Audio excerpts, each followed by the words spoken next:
ओम शांति। भगवान के प्रेम में कैसे डूबे कि आज के सेशन में आप सभी ब्राह्मण आत्माओं का स्वागत है।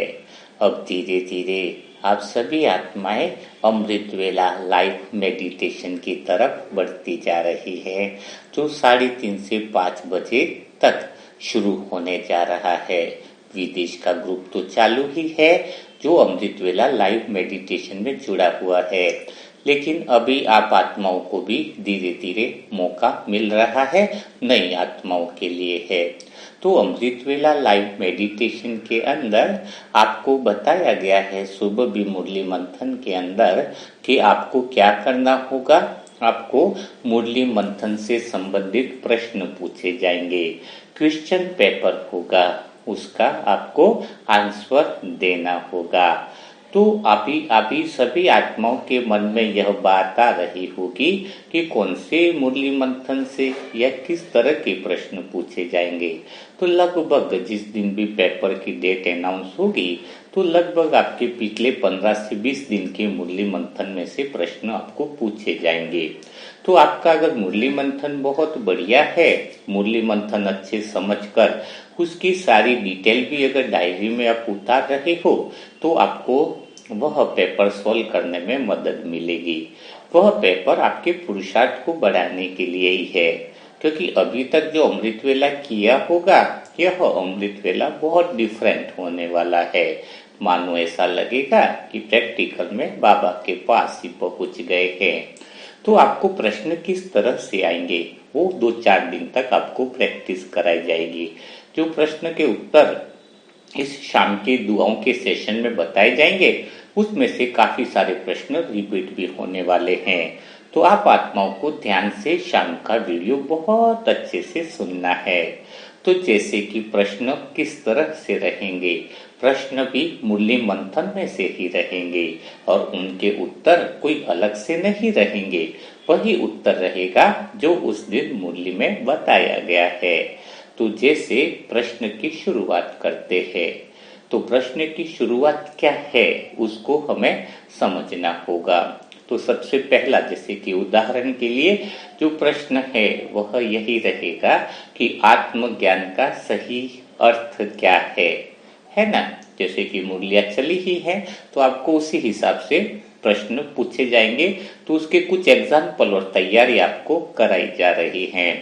तो आत्मज्ञान का सही अर्थ क्या है, तो इसका उत्तर है कि आत्मज्ञान का अर्थ एक ही है कि जिसको आत्मज्ञान हो गया है उसको यह बात क्लियर समझ में आ जाएगी कि उसको जो कुछ चाहिए वह इस संसार में नहीं है।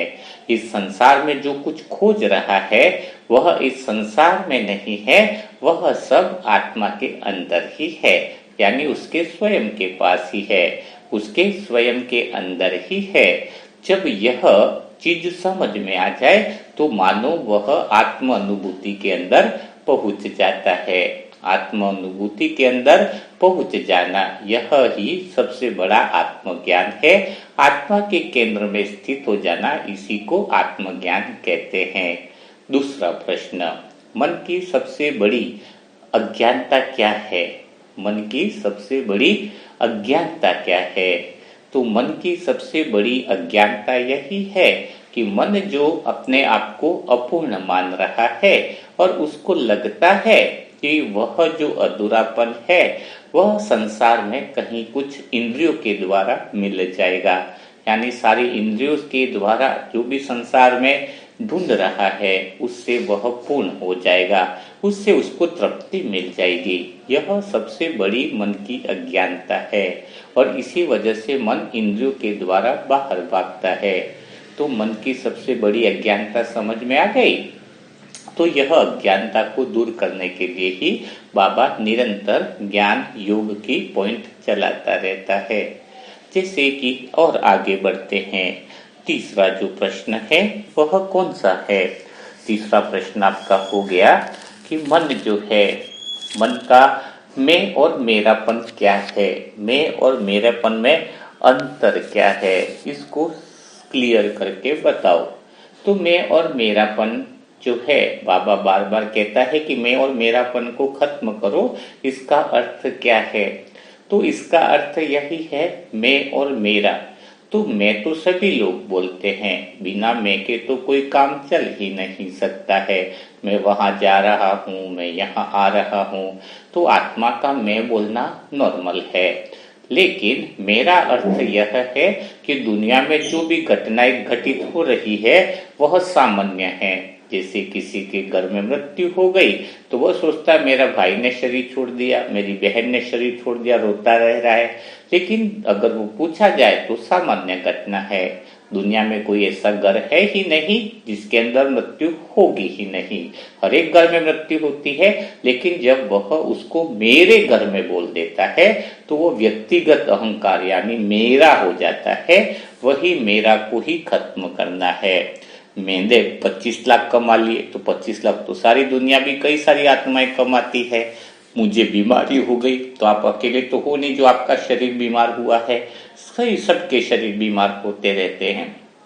लेकिन आपने मेरा मान लिया तो मेरा मानने से आपका व्यक्तिगत अहंकार आ गया है। तो बाबा कहता है जैसे जैसे तुम्हारा यह मेरा यानी मेरा फिर किसके साथ जुड़ जाता है? मेरा कामना यानी वह मैं के साथ जुड़ जाता है ना? मैं और उसकी कामना है ना, मैं और उसकी इच्छाएं जुड़ जाती है। तो जो आपका यह व्यक्तिगत मान करके बैठे हो, जो कॉमन है, आपको लगता है कि मैंने किसी से प्रेम कर रहा, वो मुझे ही पता है, मेरी बातें मेरे तक है। नहीं नहीं, संसार में अभी आप जो प्रेम कर रहे हो वह कई सारी आत्मा इस समय कर रही है। तो आपको यह व्यक्तिगत अहंकार जो है उसको खत्म करना, मेरे को खत्म करना, तो मैं तो स्वतः ही खत्म हो जाएगा। जब मैं के पास मेरा कुछ बचेगा ही नहीं तो मैं क्या होगा? मैं स्वतः ही आत्मा की तरफ हो जाएगा, है ना? तो यह हो गई आपका मेरा यानी व्यक्तिगत अहंकार को खत्म करना, यही मैं और मेरे को खत्म करना है। चौथी बात है, धार्मिक यात्रा और आध्यात्मिक यात्रा में क्या अंतर है ना? धार्मिक यात्रा और आध्यात्मिक यात्रा में क्या अंतर है?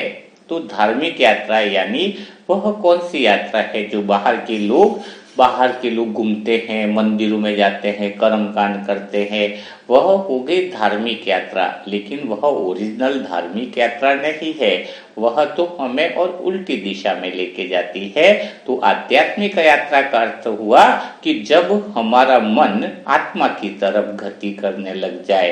वास्तव में वही ओरिजिनल धार्मिक यात्रा भी है और उसका दूसरा नाम आध्यात्मिक यात्रा भी कह सकते हैं। तो प्रश्न आपको घुमा कर भी पूछा जा सकता है कि ओरिजिनल धार्मिक यात्रा कौन सी है? ओरिजिनल धार्मिक यात्रा है मन को आत्मा की तरफ लेकर जाने की यात्रा। मन आत्मा की तरफ बढ़े, वही उसको दिखाई दे, तो समझ लेना वह कौन सी यात्रा है? वह सच्ची आत्मिक यात्रा, सच्ची धार्मिक यात्रा, सच्ची रूहानी यात्रा है, सच्ची आध्यात्मिक यात्रा है। पांचवा प्रश्न है कि स्वधर्म क्या है और परधर्म क्या है? स्वधर्म की परिभाषा बताओ। तो स्वधर्म की परिभाषा है जब मन ज्ञान और प्रेम के मार्ग पर चले, यानी प्रेम तो किसी से भी कर रहा है, लेकिन उस प्रेम में अगर ज्ञान समाया हुआ है, समझ समाई हुई है, तो वह मन की आत्मा की तरफ कौन सी यात्रा हो गई? आत्मा की तरफ स्वधर्म की यात्रा हो गई। जब यात्रा में, बातों में, कर्म में आपका ज्ञान और प्रेम समाया हुआ है, तो वह कौन सी यात्रा हो गई? आत्मा की स्वधर्म की यात्रा हो गई।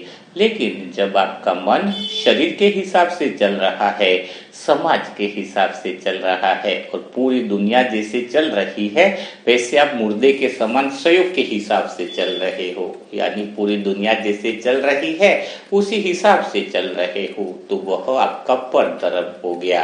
परधर्म यानी समाज के जो रीति रिवाज बनाए गए हैं उसी हिसाब से मान्यताओं से चल रहे हो, है ना?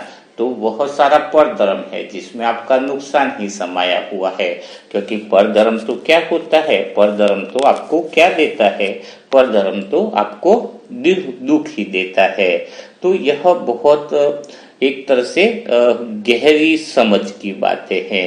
जब ऐसी गहरी बातें आपको समझ में आएगी तो आपको परधर्म और स्वधर्म की बातें क्लियर होती जाएगी।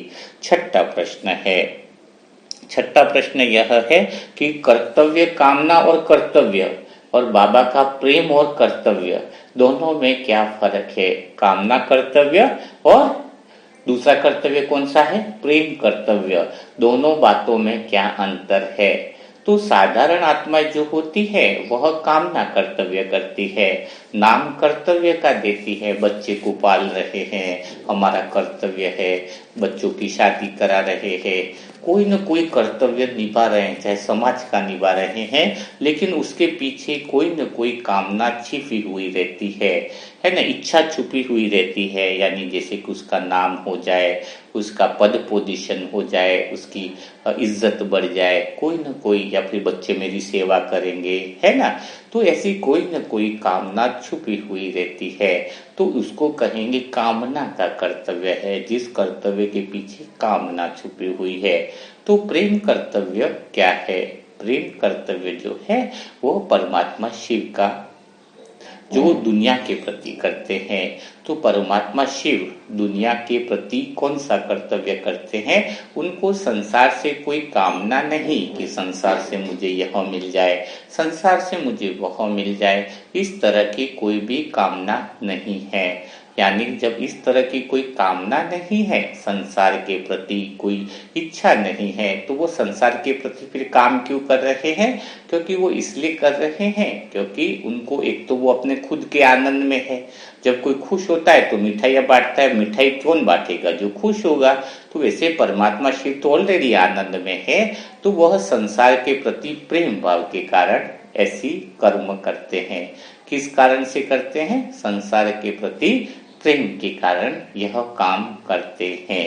तो यह जो प्रेम कर्तव्य है वह संसार के प्रति प्रेम कर्तव्य कहेंगे, जिसमें कोई कामना न रहे, निष्काम रहे, है ना, निष्कामता आ जाए, है ना, तो उसको कहेंगे प्रेम कर्तव्य, है ना। तो अभी आपको यह उत्तर समझ में आया होगा कि निष्काम कर्म क्या है और कामना कर्तव्य क्या है। तो यह सारी बातें आपको पिछले मुरली मंथन में मिलती जा रही है।